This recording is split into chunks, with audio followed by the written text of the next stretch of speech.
నమస్కారం. ముందుగా మన పరిజ్ఞానం యూట్యూబ్ ఛానల్ ప్రేక్షకులందరికీ కూడా స్వాగతం, సుస్వాగతం. మనకు అధిక ఆశ్వీజం ఈ సంవత్సరం శార్వనామ సంవత్సరంలో అధిక ఆశ్వీజం కూడా మనం చూసాము. ఇకపై మనకు నవరాత్రులు ప్రారంభం కావుతున్నవి. కాబట్టి నవరాత్రులు ప్రారంభమవుతున్న సమయంలో మనకు మొదటి రోజు అవతారంగా మనకు శాక్తేయ ప్రకారం కొందరు శైలపుత్రి అమ్మవారిని మొదటి రోజు ఆరాధిస్తారు. కొందరు బాల త్రిపుర సుందరి అమ్మవారిని మొదటి రోజుగా ఆరాధిస్తూ వస్తూ ఉంటారు. ఆరాధన క్రమం అనేది ఏదైనప్పటికీ అమ్మవారి మీద భక్తి శ్రద్ధలతో మనం చేసేటువంటి యొక్క పూజా భావన అన్నీ అమ్మ స్వరూపాలే. ఒక్కొక్కసారి మన ఇంట్లో మనను పెంచిన తల్లే కోప్పడినప్పుడు కాస్త కఠినంగాను, మనను క్రమశిక్షణలో పెట్టేటప్పుడు కాస్త కఠినంగాను, మనకు బుజ్జగిస్తున్నప్పుడు నాడు ఎంతో ప్రేమ స్వరూపినిగాను కనబడుతుంది. కాబట్టి మన అమ్మ మానవ మాతృడైనటువంటి ఈ అమ్మే ఇన్ని రూపాలు ఎత్తితే మరి ఆ అమ్మ ముగ్గురమ్మల మూలపుటమ్మ అని మనకు పోతన గారు చెప్పినట్టు ఎన్నో రూపాలు అమ్మవారు ఎత్తుతూ ఉంటుంది. కాబట్టి అమ్మ దయ ఉంటే అన్నీ ఉన్నట్లే అనే భావన మనం పొంది రేపు మొదటి రోజు శైలపుత్రిగా లేదా బాల త్రిపుర సుందరిగా అమ్మవారిని మనం ఆరాధించవచ్చు. అలా ఆరాధనలో స్తోత్ర పారాయణం కానీ, శ్రీచక్రార్చన ఉన్న ఉపదేశం ఉన్న వాళ్ళు ఉపదేశన భావంగా కానీ, మాకు అలాంటివి ఏమీ లేవు అనుకున్న వాళ్ళు లలితా సహస్రనామ స్తోత్రంతో కానీ ఆ స్తోత్ర పారాయణ చేసి కుంకుమార్చన ఉన్న దాంట్లో సంతృప్తిగా నివేదనలు ఇవి చేసి మనం అమ్మవారిని ఆరాధించవచ్చు. అయితే మనము శైలపుత్రి అనే అమ్మవారి యొక్క వృత్తాంతం తెలుసుకున్నచో, శైలపుత్రి అంటే ఎవరో కాదు, పార్వతీదేవి యొక్క స్వరూపమే.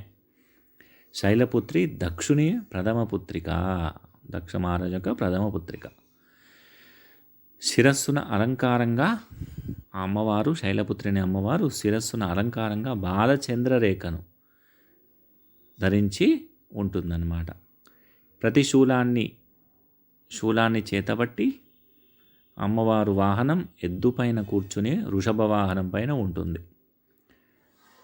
ఇలా ఉన్నటువంటి ఒక రూపమే చేతిలో త్రిశూలము, అలంకారంగా తలపైన చంద్రవంకను, వృషభ వాహనం పైన ఉన్న అమ్మవారి యొక్క అవతారమే శైలపుత్రి అమ్మవారు అని మనం పిలుస్తూ ఉంటాం. ఆ పరమేశ్వరుడే తనకు పతి కావాలని ఈ అమ్మవారు కోరుకుని ఉంటుందట. ఆమె కోరిక ప్రకారం హిమవంతునికి పుత్రికగా జన్మించింది. దక్షుడి యొక్క పుత్రిక హిమవంతుని యొక్క పుత్రికగా జన్మించి ఆమె పుత్రిక జన్మించి ఆ పరమేశ్వరుని వివాహం ఆడింది శైలపుత్రి అమ్మవారు. ఆమె వాహనం వృషభం. మన వాడుక భాషలో మనం ఏమంటాం? వృషభాన్ని ఎద్దు అంటే మనం ఎద్దుని ఏమంటాం? మనం ఎవరైనా మన పెద్దవాళ్ళు మనం తిట్టేటప్పుడు అమ్మో నాన్నో, మన పెద్దవాళ్ళు అమ్మో బామ్మనో తిట్టేటప్పుడు ఏమంటాం? మొద్దులాగా ఎద్దులాగా ఒక్క దగ్గర కూర్చుని ఉండకు అని అంటుంటారే మనం పిల్లల్ని, మనం వింటూ ఉంటాం.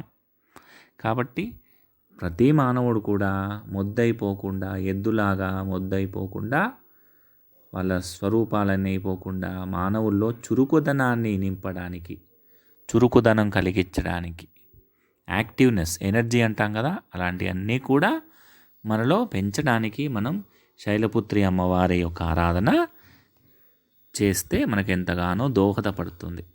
కాబట్టి మనం శైలపుత్రి అమ్మవారి యొక్క విశేషం తెలుసుకుని ఉన్నాం కదా. ఇదే విధంగా మనం శైలపుత్రి అమ్మవారి యొక్క ఆరాధన నవరాత్రులలో వచ్చే మొదటి రోజు. కాబట్టి ఈ సంవత్సరం 17వ తేదీ నుంచి నవరాత్రులు ప్రారంభం. శనివారం 17వ తేదీ నవరాత్రులు యథాశక్తిగా ఉన్న దాంట్లో సంతృప్తిగా అమ్మవారి యొక్క ఆరాధన మనం చేసుకుని తరిద్దాము. అదేవిధంగా అమ్మవారి బాలత్రిపుర సుందరిగాను, ఇలా శాక్తేయ ప్రకారం శైలపుత్రికగాను మనం ఆరాధిస్తూ ఉంటాం. కొంతమందికి ఆరాధనలో విశేషంగా నైవేద్యానికి కూడా ప్రాధాన్యత ఇస్తాం.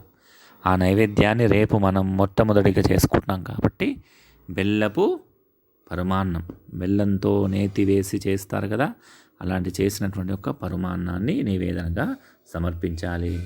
అలాగే లేత గులాబీ రంగు యొక్క వస్త్రం అంటే అలంకారాలకి మనం ఏర్పాటు చేసిన అమ్మవారికి అలంకారంగా చీరతో చేసిన అలంకారం కానీ వస్త్రంతో చేసిన అలంకారం ప్రత్యేకమైన రంగులు అని మనం భావించుకున్నప్పుడు లేత గులాబీ రంగు వస్త్రం కింద అమ్మవారికి చేస్తే ఫలితం ఏమిటి అంటే సద్బుద్ధి కార్యసిద్ధి కలగడానికి మనకు బాలత్రిపుర సుందరి అమ్మవారి ఆరాధన కానీ శైలపుత్రి అమ్మవారి యొక్క ఆరాధన కానీ మనకు ఎంతగానో దోహదపడతాయి. మనలో సద్బుద్ధి కార్యసిద్ధి కలుగుతాయి.